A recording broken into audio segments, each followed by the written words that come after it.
मार्च 2025 के आखिरी हफ्ते में एक ट्वीट थ्रेड ने बहुत तूल पकड़ा जब रिपलिंग के को-फाउंडर प्रसन्ना शंकर ने अपनी पत्नी के साथ चल रही डिवोर्स प्रोसीडिंग्स और बच्चे की कस्टडी आदि के डिटेल देते हुए ट्वीट्स किए थे।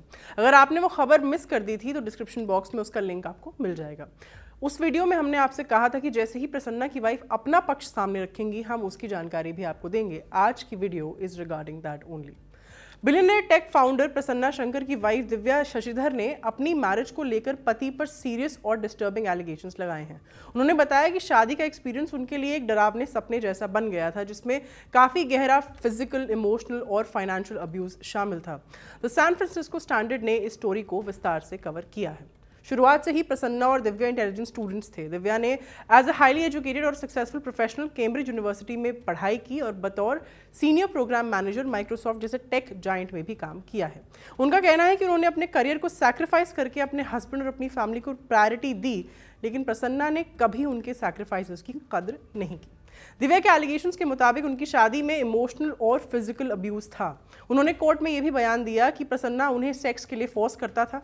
बच्चा पैदा करने के बाद दिव्या ने पूरी तरह हील भी नहीं किया था, पर उनके दर्द को नज़रअंदाज करते हुए प्रसन्ना कॉन्स्टेंटली उन्हें सेक्स के लिए फोर्स करता था। Post child birth recovery phase में होने के चलते सेक्सुअल प्रोसेस दिव्या के लिए फिजिकली और मेंटली काफ़ी पेनफुल था। प्रसन्ना का कहना था sex is a primal need. वो धमकी देता था कि अगर दिव्या रेडी नहीं होती तो वो ये ज़रूरत घर के बाहर जाकर पूरी करेगा या एस्कॉर्ट सर्विस हायर करेगा। इसके प्रूफ में कुछ ईमेल्स भी प्रेजेंट किए गए थे कोर्ट में, जिनमें प्रसन्ना ने खुद माना कि उसने एस्कॉर्ट्स को कांटेक्ट किया था। बकौल दिव्या बिजनेस के विस्तृत होने पर प्रसन्ना का सोशल सर्कल भी एक्सपैंड हुआ। इसी बीच वो कई रईस हेडनिस्ट से मिला। हेडनिस्ट्स वो लोग होते हैं जो लाइफ में सिर्फ एंजॉयमेंट, प्लेजर और मज़ा ढूंढते हैं, खासकर फिजिकल प्लेजर्स जैसे ड्रग्स, सेक्स, पार्टी करना, ड्रिंकिंग वगैरह। प्रसन्ना ने दिव्या को ओपन मैरिज का भी प्रपोजल दिया जो पत्नी के लिए बहुत शॉकिंग और दुखद था। दिव्या ने ओपन मैरिज के प्रस्ताव को ठुकरा दिया, जिसके बाद प्रसन्ना ने उसे और ज़्यादा प्रेशराइज करना शुरू किया। दिव्या का कहना है कि उस समय वो सेक्सुअली एक्सप्लॉयटेटिव बिहेवियर और मैनिपुलेशन फेस कर रही थी। प्रसन्ना अपनी बीवी और बेटे का हर मूव मॉनिटर करता था, जिसके लिए उसने घर में कई जगह हिडन कैमरास भी लगाए थे, इंक्लूडिंग द बाथरूम। कोर्ट में प्रसन्ना ने यह माना कि उसने कैमरास एविडेंस कलेक्ट करने के लिए लगाए थे। हम क्लियर करते चले कि हम यहाँ किसी का पक्ष नहीं ले रहे, न प्रसन्ना का न उसकी पत्नी का। यह हमारा काम नहीं। हमारा काम है आप तक निष्पक्ष रूप से खबर पहुँचाना और उससे जुड़े लेटेस्ट अपडेट साझा करना। हम वही कर रहे हैं। प्रसन्ना और दिव्या की शादी पर लौटते हैं। फाइनेंशियल कंट्रोल एक मेजर इशू था। दिव्या ने यह भी बताया कि प्रसन्ना टैक्स बचाने के लिए बार बार कंट्री बदलता था, पहले यूएस से, फिर सिंगापुर, बाद में इंडिया। वो अपने एसेट्स और रिपलिंग के शेयर्स को छुपाना चाहता था ताकि डिवोर्स के वक्त उस पर फाइनेंशियल बर्डन ना आए। साथ ही ये बात भी सामने आई कि प्रसन्ना केमन आइलैंड्स पर भी रहा, जो एक टैक्स हेवन है।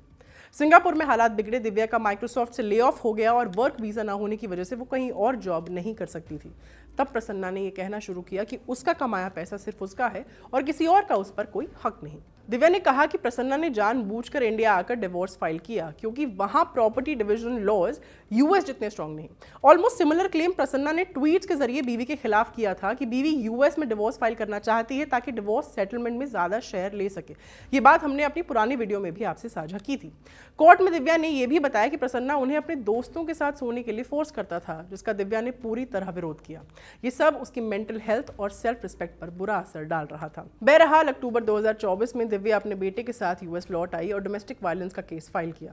इसके जवाब में प्रसन्ना ने हेग कन्वेंशन के अंडर चाइल्ड अबडक्शन का केस किया, जिसमें यूएस कोर्ट ने प्रसन्ना के पक्ष में फैसला सुनाया। इंडिया आने के बाद दोनों ने आपसी सहमति से डिवोर्स अग्रीमेंट साइन किया, पर जब दिव्या ने लीगल एडवाइस लेने के लिए सेटलमेंट डॉक्यूमेंट्स पर साइन करने में देरी की, तब मामला और बिगड़ गया।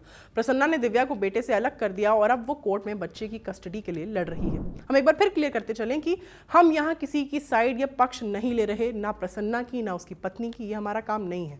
हमारा काम है आप तक खबर पहुंचाना और उससे जुड़े लेटेस्ट अपडेट्स साझा करना। हम एग्जैक्टली वही कर रहे हैं। केस में अभी भी काफ़ी बातें क्लियर नहीं है। ये चीज़ प्रसन्ना और दिव्या दोनों के बयानों में भी देखने को मिलती है। प्रसन्ना यूएस से सिंगापुर क्यों आया, बेटे से मिलाने में उसका दोस्त गोकुल, जिसका जिक्र प्रसन्ना ने अपने ट्वीट्स में भी किया था, उसका क्या रोल था।